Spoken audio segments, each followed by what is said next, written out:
আসসালামু আলাইকুম। শুরু করতে যাচ্ছি পঞ্চগড় ভ্রমণের অভিজ্ঞতা। সাধারণত কমলাপুর ট্রেন স্টেশন থেকে আমাদের যাত্রা শুরু হয়। ট্রেনের সময়টা খুবই আনন্দদায়ক ছিল, আমরা সবাই মিলে মজা করছিলাম এবং এখানে আমাদের চকলেট বিতরণ ছিল। খুব ভোরেই আমরা আসলে পঞ্চগড়ে পৌঁছে যাই এবং এই ভোরের সময়টা কুয়াশার মধ্য দিয়ে সূর্য দেখা ও চারদিকের ভিউ পরিদর্শন খুবই উপভোগ্য ছিল। খুব সকালবেলা আমরা ট্রেন থেকে নামি একসাথে, দেন আমরা চলে যাই পঞ্চগড়ে শাহী মসজিদ ভ্রমণে। এটা খুবই পুরনো আমলের একটা মসজিদ, যেখানে আমরা সালাত আদায় করি এবং ঘুরে দেখি। তারপর এই মসজিদের যেটা মেইন অংশ পুরনো ছিল, সেখানটায় আমরা ঘুরে দেখি। এই মসজিদটার আসলে যে টেরাকোটা বা ইটগুলো ছিল, সেগুলো খুবই পুরনো সময়ের ছিল এবং খুবই স্মৃতিময় একটা জায়গা। যে জায়গাটার চারপাশে বারান্দা এবং মাঝখানটুকু ঘিরে আসলে নামাজের জায়গা ছিল। যে জায়গাটা আপনারা এখন দেখছেন, এটা আসলে মাঝখান, যেখানে আসলে নামাজ পড়া হয়। তারপর আসলে আমরা এখানে ফটো সেশন করি এবং পুরো জায়গাটা ভালো করে ঘুরে দেখি। খুবই সুন্দর এবং ঐতিহ্যময় একটা জায়গা। তারপর আমরা চলে যাই বারো আউলিয়ার মাজার। বারো আউলিয়ার মাজারের এই জায়গাটা এখন আসলে নতুন করে একটু সংস্কার করা হয়েছে।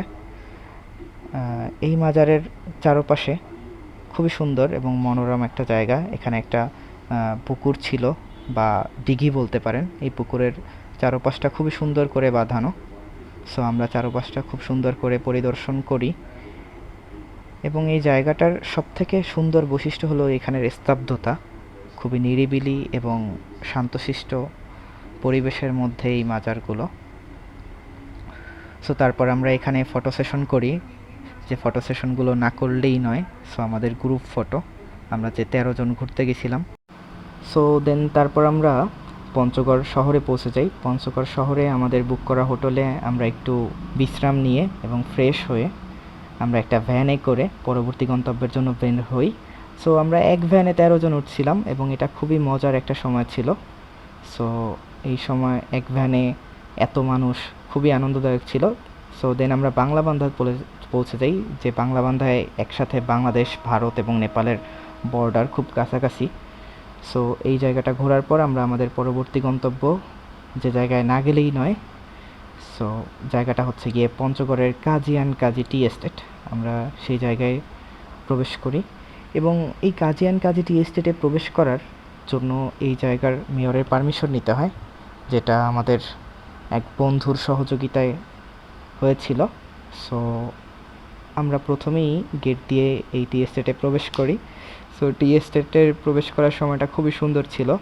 বন্ধুরা আগে আগে যাচ্ছিল, কেউ আগে আগে দৌড়িয়ে গেল যাতে সুন্দর একটা ভিউ দেখতে পায়।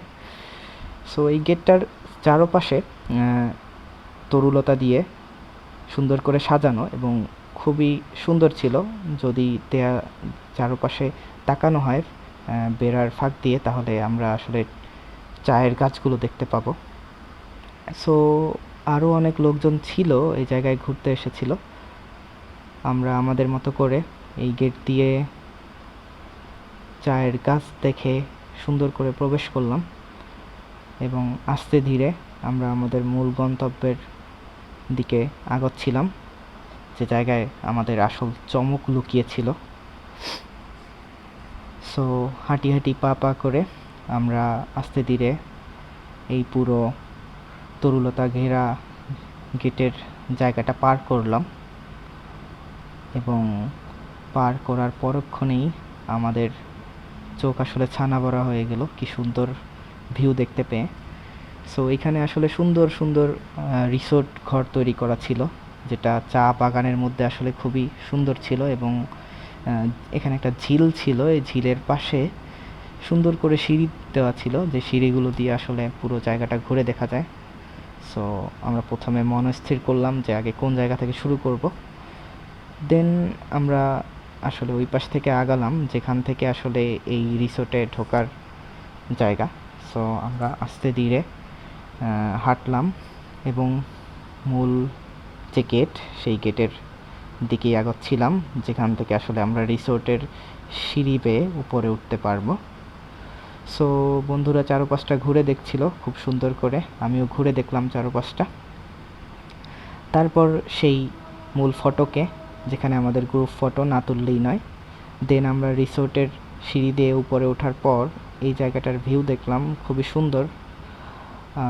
রিসোর্ট থেকে আসলে চা বাগানের ভিউটা দেখার সৌন্দর্যটাই ছিল আলাদা, এবং এখানে অনেক রকমের গাছ লাগানো ছিল চা বাগানের ফাঁকে ফাঁকে। সো আমরা রিসোর্টের ভিউ নিলাম এবং পুরো জায়গাটা খুব সুন্দর করে দেখলাম। এবং এই চা বাগানগুলো খুবই সুন্দরভাবে সারিবদ্ধভাবে সাজানো ছিল। আমরা এখানে গ্রুপ ছবি তুললাম, তারপর আমাদের এই ভ্রমণটা শেষ হলো। সো এই ভ্রমণে আপনার জন্য এই ফুলটি না দিলেই নয়, যেটি চা ফুল। সো ভ্রমণ শেষে সন্ধ্যার ভিউ নিতে নিতে আমরা পঞ্চগড় শহরে পৌঁছালাম এবং শেষে ইন্ডিয়ার বর্ডার ছিল। সো এই পুরো ভ্রমণটা খুবই সুন্দর এবং মনোমুগ্ধকর ছিল।